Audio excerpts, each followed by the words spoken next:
গল্পের নাম পশ্চিমের বাঁশঝাড়টা এড়িয়ে চল।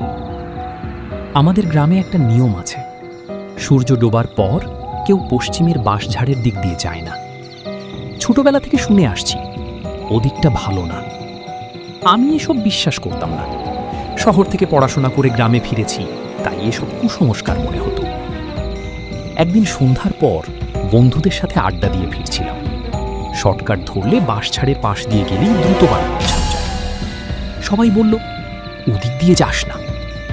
আমি হেসে বললাম, ভূত এসে কি করবে। আমি একাই হাঁটা দিলাম।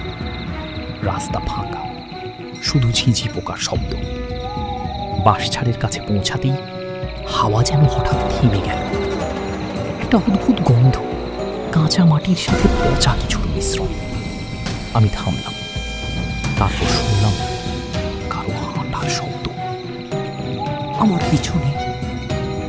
আমি ভাবলাম কেউ হয়তো আসছে। পিছনে ফিরে তাকালাম, কেউ নেই। আবার হাঁটতে শুরু করলাম, কিন্তু এবার পরিষ্কার শুনতে পেলাম আমার পায়ের সাথে সাথে আরেকটা পায়ের শব্দ। থামলে থামে, হাঁটলে হাঁটে। আমার বুক ধড়ফড় করতে লাগলো।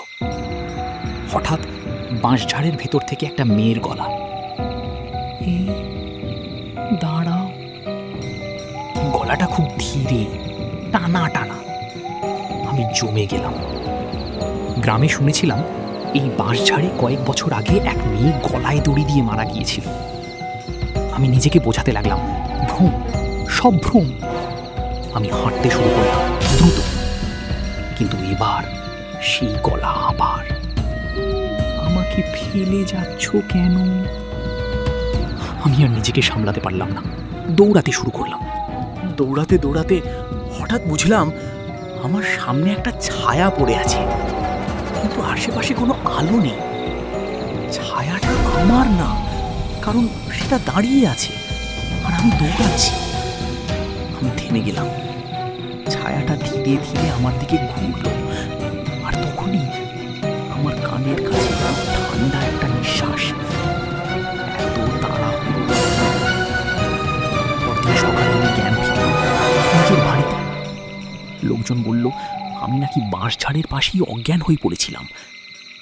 আমার পায়ের দাগের পাশে আরেকজনের পায়ের ছাপ ছিল, কিন্তু সেই ছাপটা উল্টো ছিল, যেন কেউ উল্টো পায়ে হাঁটছিল।